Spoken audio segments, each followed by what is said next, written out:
আল্লাহু আকবার, সুন্দর করে অজু করবেন। তারপরে এই পর্যন্ত হাত উঠাবেন, এইভাবে এভাবে করবেন না, আল্লাহু আকবার এরকম করবেন না, আল্লাহু আকবার এরকম করবেন না, আল্লাহু আকবার এরকম করবেন না।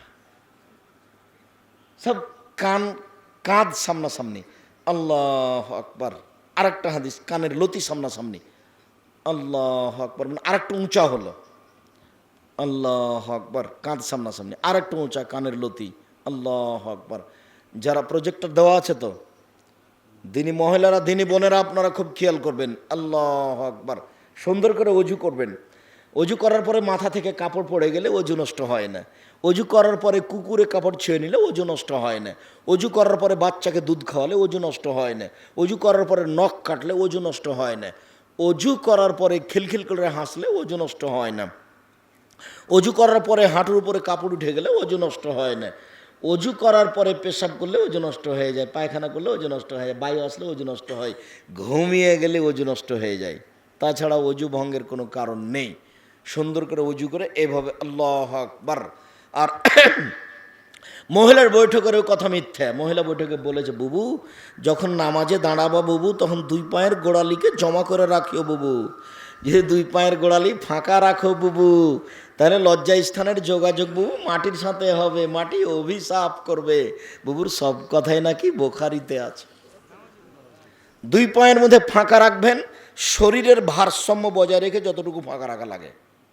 শরীরে ঠিকভাবে দাঁড়ান, ঠিকভাবে দাঁড়াতে দুই পায়ের মাঝে যতটুকু ফাঁকা ততটুকু আল্লাহু আকবার বলে ডান হাতের কবজি বাম হাতের কবজির উপরে রাখবেন, তারপরে বুকের উপর রাখবেন।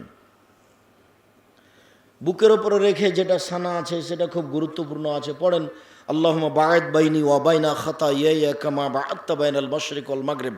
আল্লাহ তুমি আমাকে আর আমার পাপকে অত দূরত্বে রাখো, পূর্ব এবং পশ্চিমকে তুমি যত দূরত্বে রেখেছো, পাপ যেন আমার কাছে না আসতে পারে। আল্লাহুম্মা আগসিল খাতায়ায়া বিল আল্লাহুম্মা নাক্কিনি মিনাল খাতায়া কামা ইয়ানাক্কা সাবুল আবিজু মিনাদ দানাস। আল্লাহ তুমি আমার পাপকে ধুয়ে ফেলে দাও, যেমনভাবে সাদা কাপড়কে ময়লা থেকে ধুয়ে পরিষ্কার করা হয়। আল্লাহুম্মা আগসিল খাতায়ায়া বিল মাই ওয়া সালজি ওয়াল বারাদ। আল্লাহ তুমি আমার পাপকে ধুয়ে দাও বরফ দিয়ে, ঠান্ডা তুষার দিয়ে, একেবারে পরিষ্কার করে ঝকঝক করে ধুয়ে দাও। তারপরে আউযুবিল্লাহি মিনাশ শাইতানির রাজিম, মারদুদ বিতাড়িত শয়তান থেকে পরিত্রাণ চাচ্ছি। বিসমিল্লাহির রহমানির রহিম, পরম দাতা দয়ালু আরম্ভ করছি। আলহামদুলিল্লাহি রাব্বিল আলামিন, বিশ্বজগতের প্রতিপালকের প্রশংসা। আর রহমান রাহিম, তিনি হচ্ছেন পরম দাতা দয়ালু। মালিক ইয়াউমিদ্দিন, তিনি হচ্ছেন বিচার দিনের মালিক। ইয়াকা না'বুদু, একমাত্র তোমার ইবাদত করি। ওয়া ইয়াকা নাস্তাঈন, একমাত্র তোমার নিকটে সাহায্য চাই। ইহদিনাস সিরাতাল মুস্তাকিম, তুমি আমাকে সোজা পথ দেখাও। সিরাতাল লাযিনা আনআমতা আলাইহিম, ওদের পথ দেখাবা যাদের ভালোবেসেছো, ওদের পথ দেখাবা যাদের ভালোবেসেছো। গায়রিল মাগযুবি আলাইহিম ওয়ালাদ-দাল্লিন, ওদের পথ দেখায়ও না যাদের খারাপ বেসেছো, যারা ভ্রান্ত তাদের পথ দেখায়ও না। আমিন। দীর্ঘ সময় ধরে তোমার দরবারে যে প্রার্থনা করলাম এটা তুমি কবুল করো। দুয়ার জগতে সবচেয়ে ব্যতিক্রম ভিন্ন ধরনের দোয়া হলো সূরা ফাতিহা। সূরা ফাতিহার চেয়ে দুয়ার জগতে দামি কোনো দোয়া নেই। অবাক ভিন্ন ধরনের দোয়া, যার জন্য সবাকে বলতে হবে।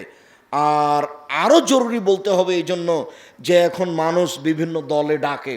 ও বলে আমার দলে আসো, ও বলে আমার দলে আসো, ও বলে আমার দলে আসো, যার কারণে এই কথাটা এখানে বলা হয়েছে। দেখেন, আর আল্লাহর প্রশংসা করে বললে আল্লাহ খুব খুশি হন। যার জন্য আপনাকে আমি দোয়া করার পূর্বে ইসমে আজম পড়তে বলেছি। ইসমে আজম মনে আছে?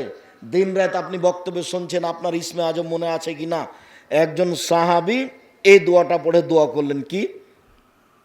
আল্লাহুম্মা ইন্নী আসআলুকা বিআন্নাকা আনতাল্লাহ লা ইলাহা ইল্লা আনতাল আহাদুস সামাদুল্লাযী লাম ইয়ালিদ ওয়া লাম ইউলাদ ওয়া লাম ইয়াকুল লাহু কুফুয়ান আহাদ। এটা হলো ইসমে আজম। তখন আল্লাহ রাসূল বলছেন, লোকটি ইসমে আজম দিয়ে দোয়া করেছে। ইসমে আজম দিয়ে চাইলে দিয়ে দেওয়া হয়, ইসমে আজম দিয়ে প্রার্থনা করলে মেনে নেওয়া হয়।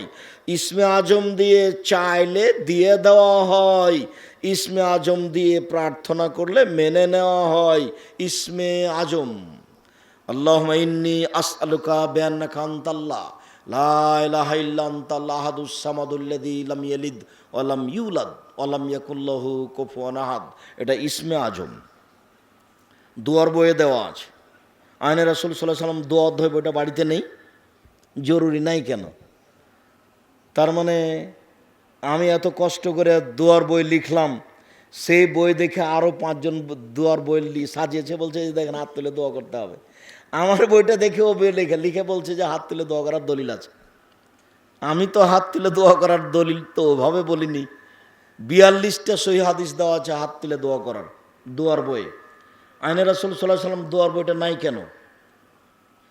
আবদুল্লাহর একটা বই বের হয়েছে, একটা বান্ডিল সাথে নিয়ে আসা হয়েছে, একটা ওই গোদা গাড়িতেই থেকে গেছে।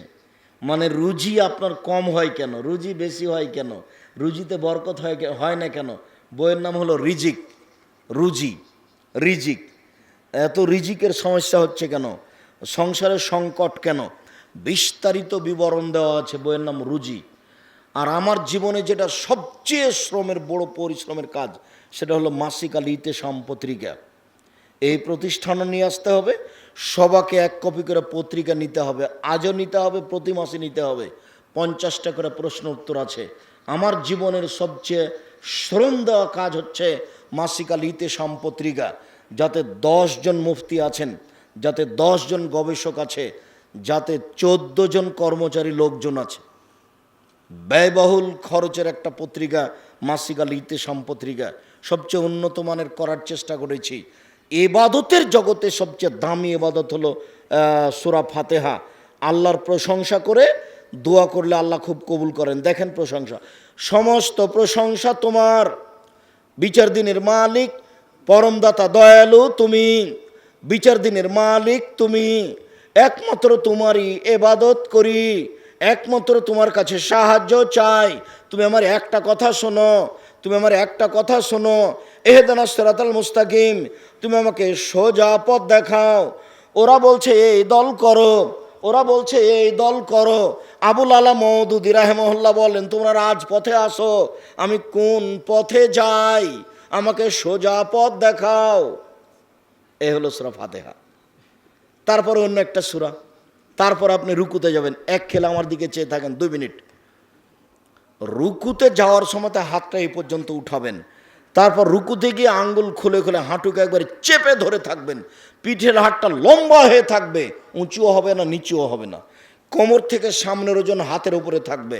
সুবহান রব্বিল আজিম বলবেন। আরও দোয়া আছে, একবারে সোজা করে রাখবেন পিঠে, রডের মতো করে আঙ্গুল খুলে খুলে রাখবেন। মাথাটা এভাবে রাখবেন না, মাথাটা এভাবে নিচু করবেন না। একাধিক সহিহ হাদিস। তারপরে উঠলেন, সামি আল্লাহু লিমান হামিদা রাব্বানা লাকাল হামদ হামদান কাসিরান তাইয়িবান মুবারাকান ফি। দাঁড়িয়ে থেকে যাবেন, দোয়া পড়বেন হাত ছেড়ে দিয়ে, হাত আর বুকে বাঁধবেন না, দাঁড়িয়ে থেকে যাবেন। এরপরে সিজদায় চলেন। 7 হাড়ের উপরে সিজদা করতে বলা হয়েছে। নাক কপাল 1, 2 হাত 3, 2 হাঁটু 5, 2 পায়ের বৃদ্ধাঙ্গুল 7, আর পাটা এইভাবে জমা হয়ে থাকবে। আয়েশা রাদিয়াল্লাহু তাআলা আনহা বলেন, আমি একবার বিছানে দেখছি আল্লাহ নবী নেই, তো কই আল্লাহ নবী, কই আল্লাহ নবী, আমি অন্ধকার ঘরে হাত দিয়ে খুঁজছি। খুঁজতে খুঁজতে দেখলাম যে আমার হাতের তলায়, হাতের এই তালুটা রাসূলের 2 পায়ের পাতার উপরে গিয়ে পড়লো, পেটে গিয়ে পড়লো। পায়ের পেট হচ্ছে পায়ের যেটা মাটিতে ঠেকে না, সেটা হলো পায়ের পেট। তো রাসূলের পা দুটি এভাবে খাড়ো হয়েছিল, আমার হাতটা গিয়ে 2 পায়ের পেটের উপরে পড়েছে। তার মানে সিজদার সময় পা দুটি জমা ধরে থাকবে, বৃদ্ধাঙ্গুল সহ গোড়ালি সহ এভাবে জমা থাকবে। আর মাথাটা 8-10 আঙ্গুল আগিয়ে রাখবেন, হাতকে এভাবে উঁচু রাখবেন যেন পেটের নিচ দিয়ে ছাগলের বাচ্চা পার হতে পারে। পুরুষ নারী একই হুকুম। বলবেন সুবহান রাব্বিয়াল আলা, উঠে আসেন, দোয়া পড়েন, আবার যান, দোয়া পড়েন। এ হলো 1 রেকাত। এভাবে আর 1 রেকাত। 2 রেকাতের যদি আত্তাহিয়াতুর বৈঠক হয় তাহলে বাম পায়ের পাতার উপরে বসবেন, ডান পা খাড়ো করে রাখবেন। যদি সালামের বৈঠক হয় তাহলে আমার দিকে দেখেন, আঙ্গুলগুলি জমা জমা করে হাঁটুর উপরে রাখবেন।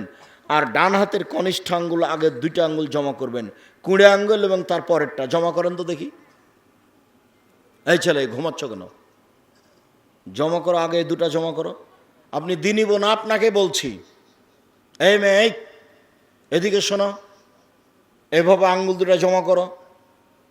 তারপর 3য় আঙ্গুলের নখের উপরে বৃদ্ধ আঙ্গুলের পেটটা রাখেন, তারপর হাঁটুর উপরে রেখে দেন। এই বৃদ্ধ আঙ্গুলের পরের আঙ্গুলটা অবিরাম নড়বে। ইল্লাল্লাহর সময়তে একবার নড়াতে হবে এই কথা ঠিক না, মিথ্যা। অবিরাম নড়বে। যতবার নড়াচ্ছেন ততবার শয়তানকে আঘাত করছেন। আত্তাহিয়াত, দুরুদ, দুআয়ে মাসুরা। তারপরে আমার একটা পরামর্শ, বলেন তো সেটা কি? রব্বির হামহুমা কামা রাব্বায়ানি সাগীরা। কোনোদিন ভুলবেন না, হে আমার প্রতিপালক, তুমি আমার বাপ মাকে দেখো, বাল্য অবস্থা আমাকে যেভাবে দেখেছিল। সম্মানিত দিনী ভাই বোন, আরও দোয়া যেটা মুখস্থ আছে পড়বেন, এখন সব দোয়া পড়তে পারেন। তারপর আসসালামু আলাইকুম রহমতুল্লাহ, আসসালামু আলাইকুম রহমতুল্লাহ। এখন যা আছে তার জিকির, তাসবিহ তাহলিল, জিকির, আজকার। হাত তুলে দোয়া করা ব্যক্তিগত ব্যাপার, যখন ইচ্ছা তখন করবেন। জরুরি কথা, এক, যে কোনো মূল্যে 5 ওয়াক্ত সালাত আদায় করতে হবে। উপদেশ, নসিহত 4টে, জরুরি কথা, নসিহত 4টে। এক, 5 ওয়াক্ত সালাত আদায় করতে হবে। 2, হালাল রুজি খেতে হবে। 3, প্রত্যেক দিন কোরআন মাজিদ তেলাওয়াত করতে হবে, অন্তত সূরা ইখলাস। 4, 2 জন যেখানে বসে আছে সেখানে বসতে পাবেন না। এই ছেলে, তোমাকে বলছি, 2 জন যেখানে বসে আছে সেখানে বসতে পাবা না। কেন? ওখানে বদনাম হচ্ছে, বা একটু পরে বদনাম শুরু হবে। তুমি ওখানে বসিও না, বসে গল্পই করবে না। জরুরি প্রয়োজন ছাড়া বাড়ির বাইরেই যাবা না। আর আজকের জন্য আর একটা উপদেশ থাকলো 5, আজ থেকে আপনার বাড়িতে 44 ধারা জারি থাকবে 24 ঘন্টা। ছেলে মেয়ে কেউ বাইরে যেতে পাবে না। চোখ যেভাবে ঘুরে বউ সেভাবে চলে, তার নাম ক্ষমতা। চোখ যেভাবে ঘুরে বউ সেভাবে চলে, তার নাম ক্ষমতা। এই বাড়িতে আপনার কঠোরতা আজ থেকে চালু। 5টা উপদেশ, 5 নাম্বারটা আপনার জন্য থাকলো। স্বাভাবিকভাবে 4টে থাকে। 1, 5 ওয়াক্ত সালাত। 2, হালাল রুজি। 3, কোরআন তেলাওয়াত। 4, জরুরি প্রয়োজন ছাড়া কোথাও যাওয়া হবে না। 2 জন যেখানে বসে আছে সেখানে বসা হবে না। দোকানে বসে গল্প করা যাবে না, ওখানে ল্যাংটা মেয়ে নাচে আর এদিকে কথা চলে। 4, জরুরি প্রয়োজন আপনার বাড়ির উপরে 44 ধারা জারি থাকবে। এরপরে এটা দ্বীনি প্রতিষ্ঠান, কওমি মাদ্রাসা। আজকে বলে নয়, রমজান মাসে সবাই টাকা পয়সা জাকাত দিয়ে পাঠাবেন। আর প্রতি বছর যখন জালসা হবে তখন আপনি, আপনার ছেলে, আপনার মেয়ে, আপনার স্ত্রী সবাই টাকা পয়সা নিয়ে আসবেন। দানের ব্যতিক্রম জায়গা হলো এই কওমি মাদ্রাসা। এতটা অঞ্চলে, দিয়াড় অঞ্চলে কওমি মাদ্রাসা গড়ে উঠেছে। আপনাদেরকে দোয়া করতে হবে, সহযোগিতা করতে হবে। সকল দিনী ভাই বোনকে এই পর্যন্ত বলে আমাদের জামিয়া সালাফিয়ার জন্য দোয়া করার ব্যাপারে। আর রূপগঞ্জ, নারায়ণগঞ্জ, ঢাকায় 4-5 মার্চে সম্মেলন হবে। উপস্থিত হওয়ার অনুরোধ জানিয়ে স্টেজ থেকে বইগুলি সংগ্রহ করতে বলছি। বিশেষভাবে মাসিক আল ইতেসাম পত্রিকা, মাসিক আল ইতেসাম পত্রিকার দাম 20 টাকা, কেউ ছেড়ে যাবেন না। আর রিজিকের গায়ে কত টাকা লেখা আছে আমি জানি না, ওর দাম কত। হ্যাঁ, ওটা আবদুল্লাহর লেখা, 77 টাকা। ও আবদুল্লাহর লেখা, ওই বইটার দাম 77 টাকা। এবারে ভিন্ন ধরনের বই। আর দোয়ার বইটা সংগ্রহ করবেন। এই কয়েকটা বইয়ের আদর্শ পুরুষ আছে। আমি একজন আদর্শ পুরুষ কিভাবে হতে পারি,